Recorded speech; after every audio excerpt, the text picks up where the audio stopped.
श्री राम दोस्तों, आपका दिन शुभ और मंगलमय हो और इसी मंगल कामना के साथ शुरू करते हैं आज भगवान बृहस्पतिवार की व्रत कथा। बृहस्पतिवार के दिन जो स्त्री या पुरुष व्रत करे उसको चाहिए कि वह एक दिन में एक ही समय भोजन करे, क्योंकि बृहस्पतिश्वर भगवान का इस दिन पूजन होता है।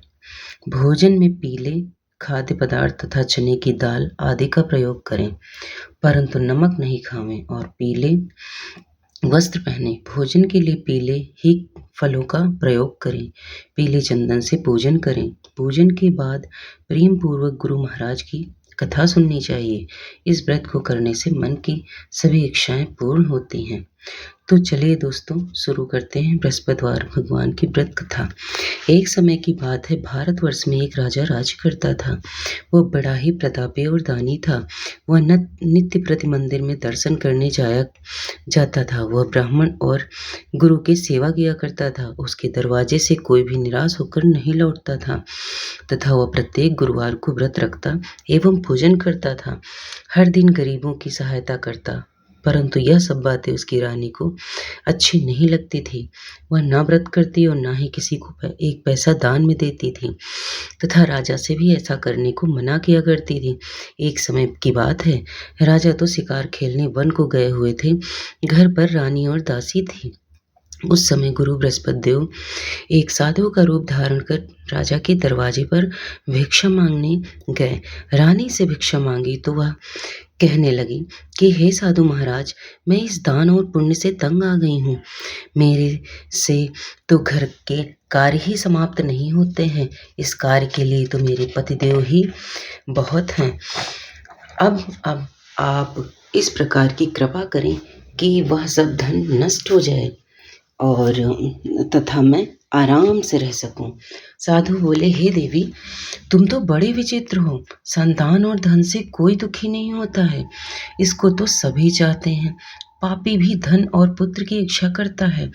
अगर आपके पास धन अधिक है तो भूखे मनुष्यों को भोजन कराओ, प्याओ बनवाओ, ब्राह्मणों को दान दो, धर्मशाला बनवाओ, कुआं तालाब बावड़ी बाग बगीचे आदि के निर्माण करवाओ तथा निर्धन मनुष्यों की कुंवारी कन्याओं का विवाह कराओ और अनेक यज्ञात धर्म करो।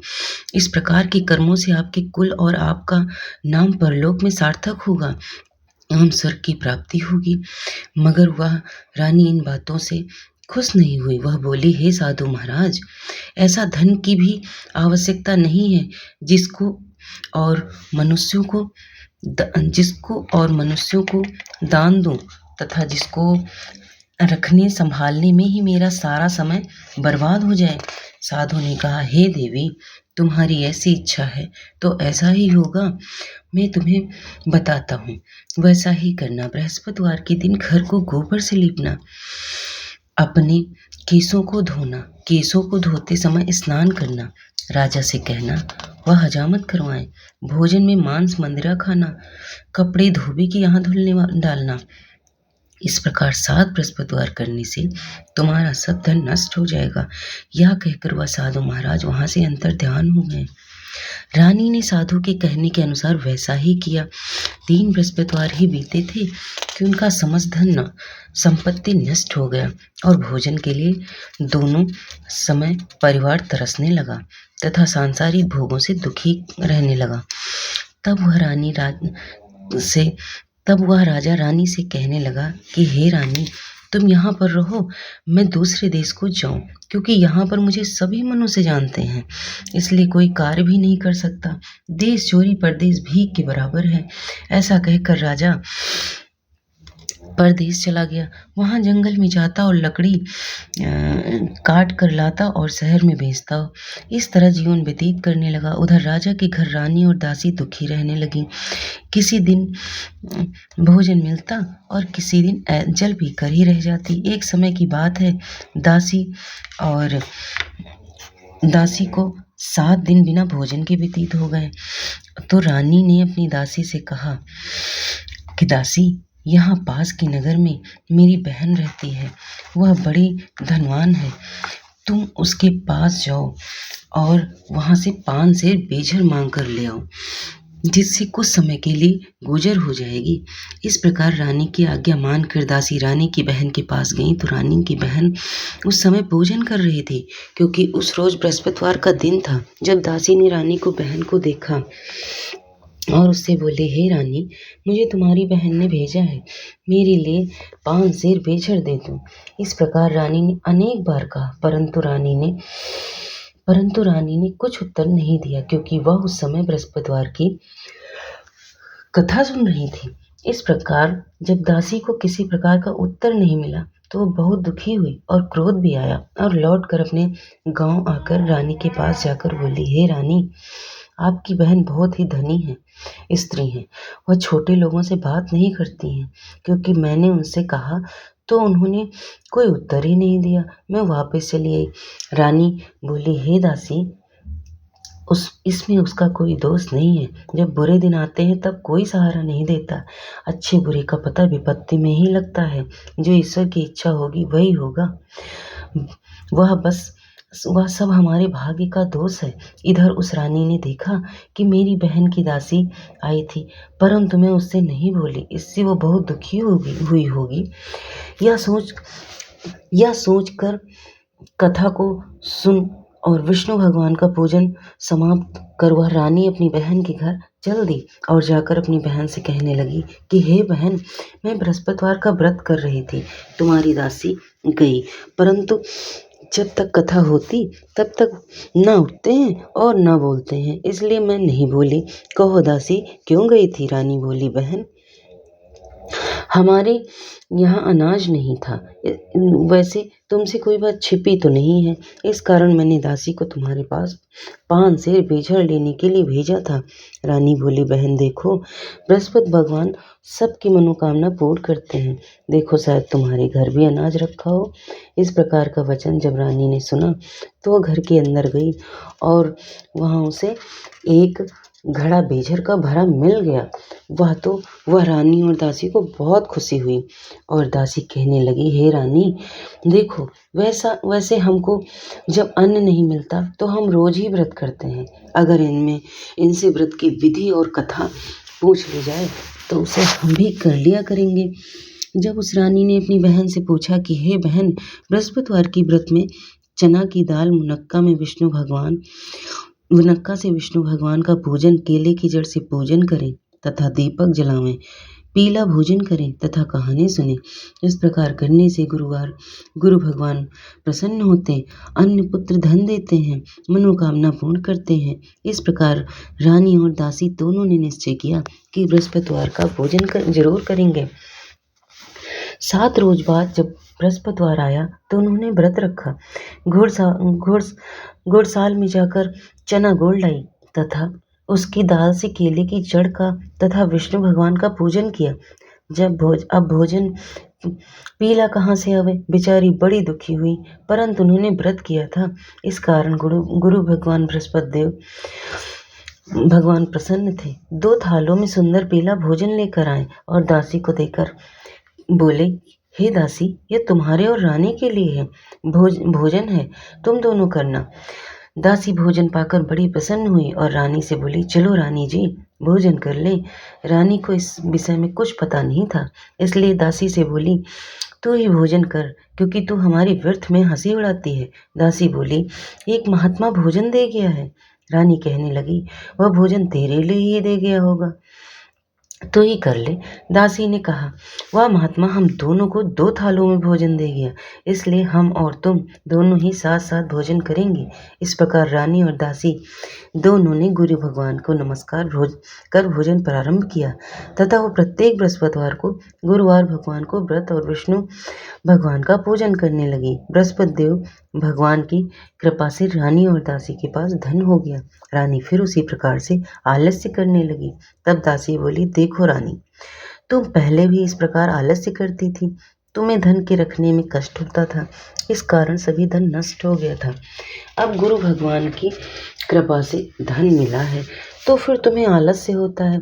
बड़ी मुसीबतों के बाद हमने इसे पाया है, इसलिए हमें दान पुण्य करना चाहिए तथा भूखे मनुष्यों को भोजन कराओ, प्याऊ लगवाओ, ब्राह्मणों को दान दो, कुआं, तालाब, बावड़ी आदि का निर्माण कराओ, मंदिर, पाठशाला बनवाकर दान दो, कुंवारी कन्याओं का विवाह करवाओ, धन को शुभ कार्यों में खर्च करो, जिससे तुम्हारे कुल का यश बढ़े तथा स्वर्ग प्राप्त हो और पितृ प्रसन्न हुए। तब रानी ने इसी प्रकार के कर्म करने का प्रारंभ किए तो काफी यश फैलने लगा। एक दिन रानी और दासी विचार करने लगी, ना जाने राजा किस दशा में होंगे, उनकी कोई खोज खबर क्यों नहीं है। गुरु भगवान से उन्होंने प्रार्थना की और भगवान ने रात्रि में राजा को स्वप्न में कहा, हे राजा, और तेरी रानी तुझको याद कर रही है, अपने देश को चला जा। राजा प्रातःकाल उठा और विचार करने लगा, स्त्री जाति खाने और पहनने की ही तो साथी होती हैं, पर भगवान की आज्ञा मानकर वह अपने नगर के लिए चलने को तैयार हुआ। इससे पूर्व जब राजा परदेश चला गया था तो वह दुखी रहने लगा। प्रतिदिन जंगल में से लकड़ी बीन कर लाता और उन्हें शहर में बेचकर अपने दुखी जीवन को बड़ी कठिनता से व्यतीत कर रहा था। एक दिन राजा अपनी पुरानी यादों को याद करके दुखी एवं रोने लगा। तब उस जंगल में बृहस्पति देव एक साधु का रूप धारण कर आए और राजा के पास आकर बोले, हे लकड़हारे, तुम इस सुनसान जंगल में किस चिंता में बैठे हो? बैठे हो, मुझको बतलाओ। यह सुन राजा के नेत्रों से जल भर आया और साधु को वंदना कर बोले, हे प्रभु, आप सब कुछ जानने वाले हो। इतना कहने पर साधु को अपनी संपूर्ण कहानी सुना दी। महात्मा दयालु होते हैं। वे राजा से बोले, हे राजा, तुम्हारी स्त्री ने बृहस्पतिवार का अपराध किया, जिस कारण तुम्हारी यह दशा हुई। अब किसी प्रकार की चिंता मत करो, भगवान तुम्हें पहले से अधिक धन देगा। देखो, तुम्हारी स्त्री ने बृहस्पतिवार का व्रत प्रारंभ कर दिया है। तुम मेरा कहा मानकर बृहस्पतिवार का व्रत करके चने की दाल, गुड़, जल को लोटे में डालकर केले का पूजन करो, फिर कथा कहो और सुनो। भगवान तुम्हारी सब मनोकामनाएं पूर्ण करेंगे। साधु को प्रसन्न देखकर राजा बोले, हे प्रभु, मुझे लकड़ी बेचकर इतना भी पैसा नहीं मिलता जिससे भोजन करने के उपरांत कुछ बचा सकूं। मैंने रात्रि में अपनी रानी को व्याकुल देखा। मेरे पास कुछ भी नहीं जिससे उसकी खबर मांग सकूं। फिर मैं कौन सी कहानी कहूं? यह मुझको कुछ भी मालूम नहीं। साधु ने कहा, हे राजा, तुम किसी बात की चिंता मत करो। बृहस्पतिवार के दिन तुम रोजाना की तरह लकड़ियां लेकर शहर को जाओ। तुम रोज से दोगुना धन प्राप्त होगा, जिससे तुम भली भांति भोजन कर लोगे तथा बृहस्पति देव की पूजा का सामान भी आ जाएगा। बृहस्पतिवार की कहानी निम्न प्रकार से है। बृहस्पति देव की कहानी। प्राचीन काल में एक ब्राह्मण था। वो बहुत ही निर्धन था। उसकी कोई संतान नहीं थी। उसकी स्त्री बहुत मलिनता के साथ रहती थी। वह न स्नान करती, न किसी देवता का पूजन करती। प्रातःकाल उठते ही सर्वप्रथम भोजन, बाद में कोई अन्य कार्य करती थी, जिससे ब्राह्मण देवता बड़े दुखी थे। बेचारे बहुत कुछ कहते थे, किंतु उसका कोई परिणाम ना निकलता। भगवान की कृपा से ब्राह्मण की स्त्री के कन्या रूपी रत्न पैदा हुआ और वह कन्या अपने पिता के घर बड़ी होने लगी। वह बालिका प्रातः स्नान करके विष्णु भगवान का जाप करने लगी, बृहस्पतिवार का व्रत करने लगी। अपने पूजा पाठ को समाप्त करके स्कूल जाती तो मुट्ठी भर जौ भर के ले जाती और पाठशाला जाने के मार्ग में डालती जाती। वही जो इस मुट्ठी भर जो भर के ले जाती और पाठशाला के मार्ग में डालती जाती, वही जो स्वर्ण के हो जाते तो लौटते समय उनको बीनकर घर ले आती। एक दिन जब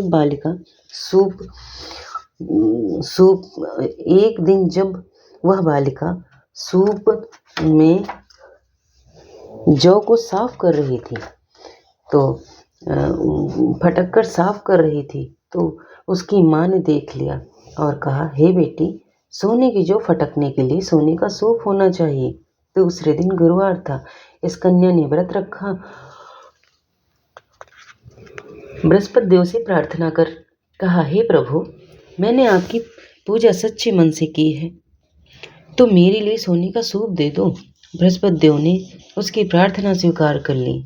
रोज की तरह वह कन्या जौ फैलाती हुई जाने लगी। जब लौट कर जौ बीन रही थी तो बृहस्पति देव की कृपा से सोने का सूप मिला। उसे वह घर ले आई और उससे जौ साफ करने लगी, परंतु उसकी माँ का वही ढंग रहा। एक दिन की बात है, कन्या सोने के सूप में जौ साफ कर रही थी। उस समय शहर का राजकुमार राजपुत्र वहां होकर निकला। इस कन्या के रूप और कार्य को देखकर वो मोहित हो गया तथा अपने घर आकर भोजन तथा जल त्याग कर उदास होकर लेट गया। राजा को जब इस बात का पता चला तो अपने प्रधानमंत्रियों के साथ अपने पुत्र के पास गए और बोले, हे बेटा, तुम्हें किस बात का कष्ट है? किसी ने अपमान किया है अथवा कोई और कारण है? सो कहो, मैं वही करूँगा जिससे तुम्हें प्रसन्नता हो। अपने माता पिता की राजकुमार ने बातें सुनी तो वह बोला, मुझे आपकी कृपा से किसी बात का कोई दुख नहीं है। किसी ने मेरा अपमान नहीं किया, परंतु मैं उस लड़की के साथ विवाह करना चाहता हूँ जो सोने के सूप में जौ को साफ करती है। यह सुन राजा आश्चर्य में पड़ा। बोला, हे बेटा, इस तरह की कन्या का पता तुम्हें लगाओ, उसके साथ तुम्हारा विवाह मैं अवश्य करवा दूंगा। राजा ने उस लड़की के घर का पता बतलाया। लड़की के घर का पता बतलाया। मंत्री उस लड़की के घर गए और ब्राह्मण की कन्या का विवाह राजकुमार के साथ संपन्न हो गया। कन्या के घर से जाते ही पहले की भांति ब्राह्मण देवता के घर में गरीबी का निवास हो गया। अब भोजन के लिए भी अन्न बड़ी मुश्किल से मिलता। एक दिन दुखी होकर ब्राह्मण देवता पुत्री के पास गए। बेटी ने पिता को दुखी अवस्था में देखा और अपनी माँ का समाचार बतलाया।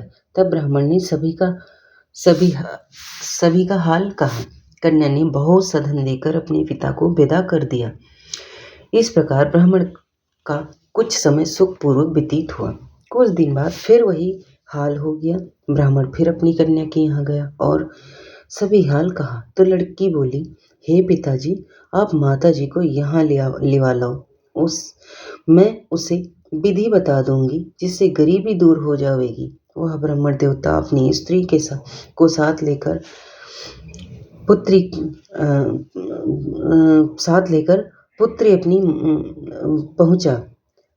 के घर पहुंचा तो पुत्री माँ को समझाने लगी, हे माँ, तुम प्रातःकाल उठकर प्रथम स्नान आदि करके विष्णु भगवान का पूजन करो तो सब दरिद्रता दूर हो जाएगी।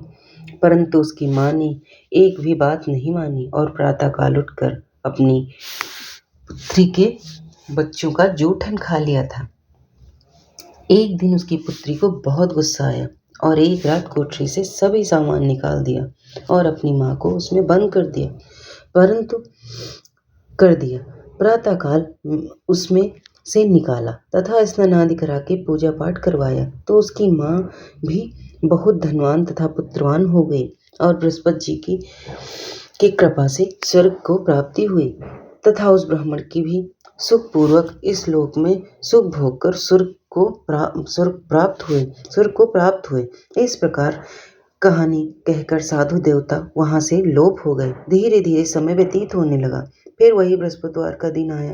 राजा जंगल से लकड़ी काट कर किसी शहर में बेचने गया। उस दिन और दिनों से अधिक धन मिला। राजा ने चना गुड़ आदि लाकर बृहस्पतिवार का व्रत करना भूल गया। इस कारण बृहस्पति भगवान नाराज हो गए। उस दिन नगर के राजा ने विशाल यज्ञ का आयोजन किया था।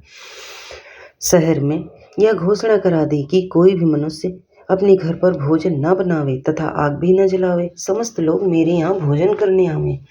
इस आज्ञा को जो भी ना मानेगा उसके लिए फांसी की सजा दी जाएगी। इस तरह की घोषणा संपूर्ण नगर में करवा दी गई। राजा ने आज्ञा अनुसार शहर के सभी लोगों को भोजन करने गए, लेकिन लकड़हारा कुछ देर से पहुंचा, इसलिए राजा उसको अपने साथ ले गए और ले जाकर भोजन करा रहे थे तो रानी की दृष्टि उस खूंटी पर पड़ी जिस पर उसका हार लटका हुआ था। वहां वह वहाँ पर दिखाई नहीं दिया। रानी ने निश्चय किया कि मेरा हार उस समय उस मनुष्य ने चुरा लिया है। उसी समय पुलिस बुलाकर उसको जेल खाने में डलवा दिया। जब राजा जेल खाने में गया तो बहुत दुखी होकर विचार करने लगा कि ना जाने कौन से पूर्वजन्म के कारण मेरे लिए दुख प्राप्त हुआ है, और उसी साधु को याद करने लगा तो जो कि जंगल में मिला था। उसी समय तत्काल बृहस्पति देव साधु के रूप में प्रकट हो गए और उसकी दशा को देखकर कहने लगे, अरे मूर्ख, तूने बृहस्पति देव की कथा नहीं कही, इसी कारण तुम्हें दुख प्राप्त हुआ है। अब चिंता मत कर, बृहस्पति देव की पूजन करना, तेरे सारे कष्ट दूर हो जाएंगे। बृहस्पतिवार की रोज उसे 4 पैसे मिले, जेल के सामने 4 पैसे मिले। राजा ने कथा कही। उसी रात्रि को बृहस्पति देव ने उस नगर के राजा को स्वप्न में कहा, हे राजा, तुमने जिस आदमी को जेल खाने में बंद कर दिया वह निर्दोष है, वह राजा है, उसे छोड़ देना। रानी का हार उसी खूंटी पर लटका हुआ है। अगर तुम ऐसा नहीं करोगे तो मैं तुम्हारे राज्य को नष्ट कर दूंगा। राजा प्रातःकाल उठा और खूंटी पर हार लटका देखकर वह लकड़हारे को बुलाकर क्षमा मांगी तथा राजा को योग्य सुंदर आभूषण वस्त्र देकर विदा किया। गुरुदेव की आज्ञा अनुसार राजा अपने नगर को चल दिया। जब राजा नगर के निकट पहुंचा तो उसे बड़ा ही आश्चर्य हुआ। नगर में पहले से अधिक बाग, तालाब और कुएं तथा बहुत सी धर्मशाला, मंदिर आदि बन गए।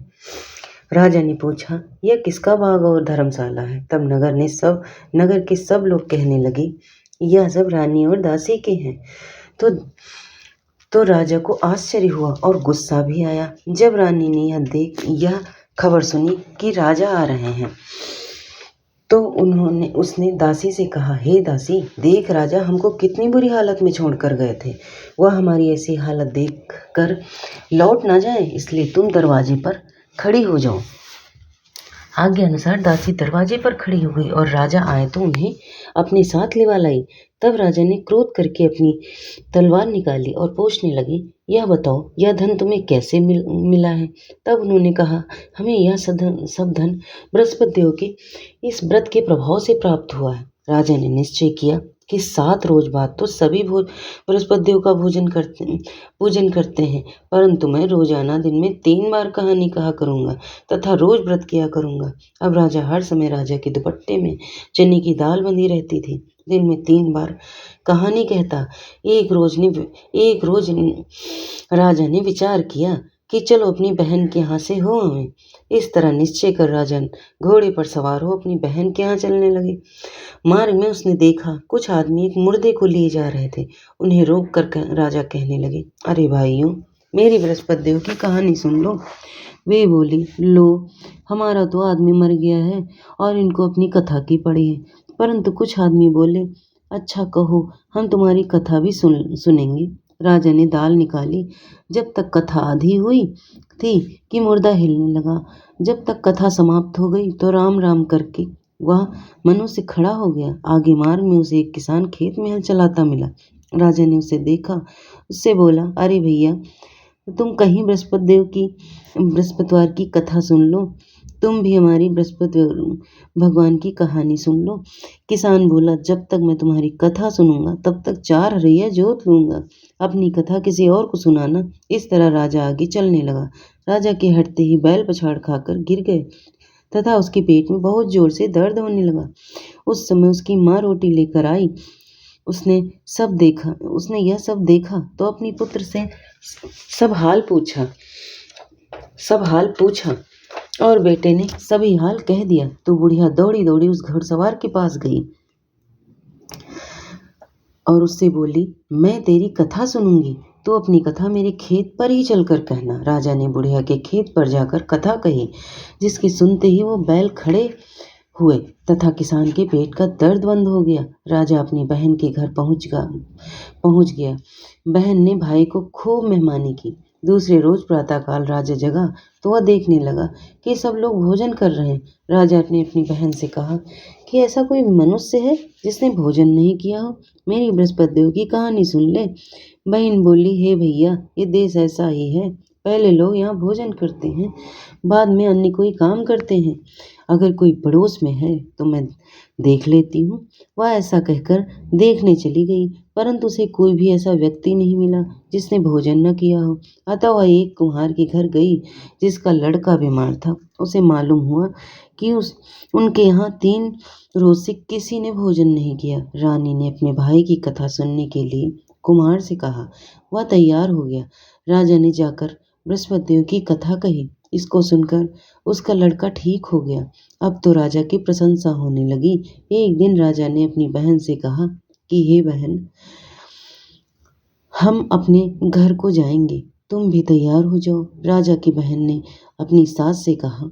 सास बोली, चली जा, परंतु अपने बच्चों को मत ले जाना, क्योंकि तेरे भाई की कोई औलाद नहीं होती है। बहन ने अपने भैया से कहा, हे भैया, मैं तो चलूंगी, कोई बालक नहीं जाएगा। राजा बोला, जब कोई बालक नहीं चलेगा तब तुम क्या करोगी?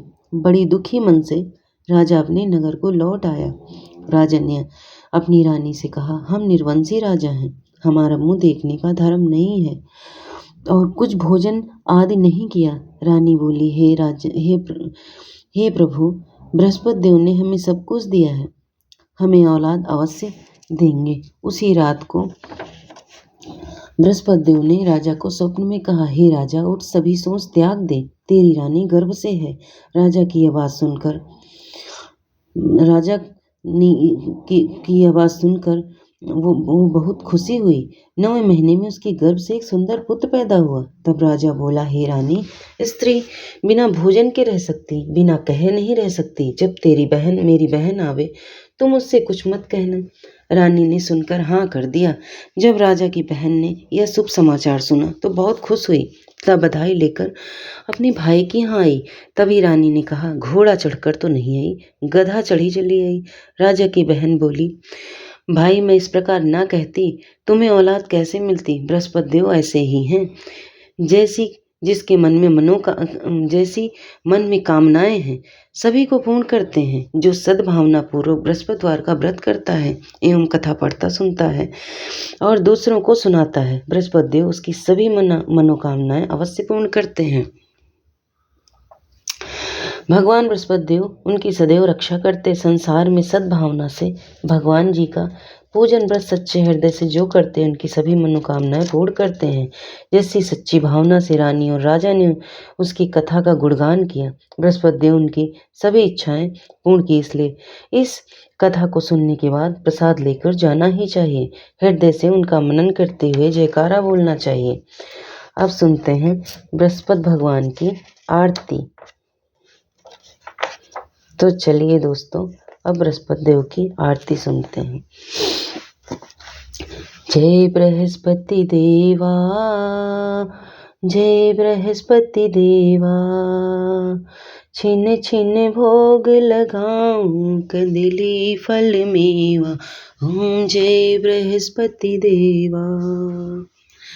तुम पूर्ण परमात्मा, तुम अंतर्यामी, जगत पिता जगदीश्वर, तुम सबके स्वामी। जय बृहस्पति देवा।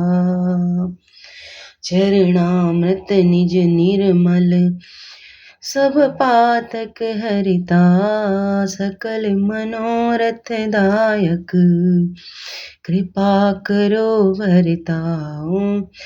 बृहस्पति देवा, तन मन धन अर्पण कर, जो जन शरण पड़े, प्रभु प्रकट तब होकर, आकर द्वार खड़े। ओम जय बृहस्पति देवा।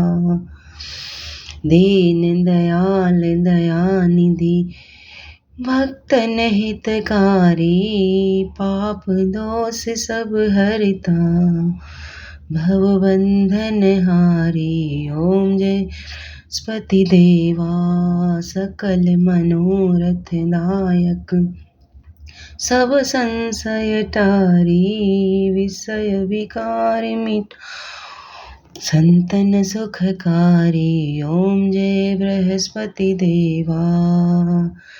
सब बोलो वे जो कोई आरती तुम्हारी, प्रेम सहित गावें जेठानंद बंदि गुरु को निश्चय फल पावें। ओम जय बृहस्पति देवा। सब बोलो विष्णु भगवान की जय, बोलो बृहस्पति भगवान की जय। तो दोस्तों, अगर भगवान विष्णु बृहस्पति देव की कथा आपको पसंद आई है तो दोस्तों चैनल को लाइक कर लो, शेयर कर लो और सब्सक्राइब कर लो। धन्यवाद।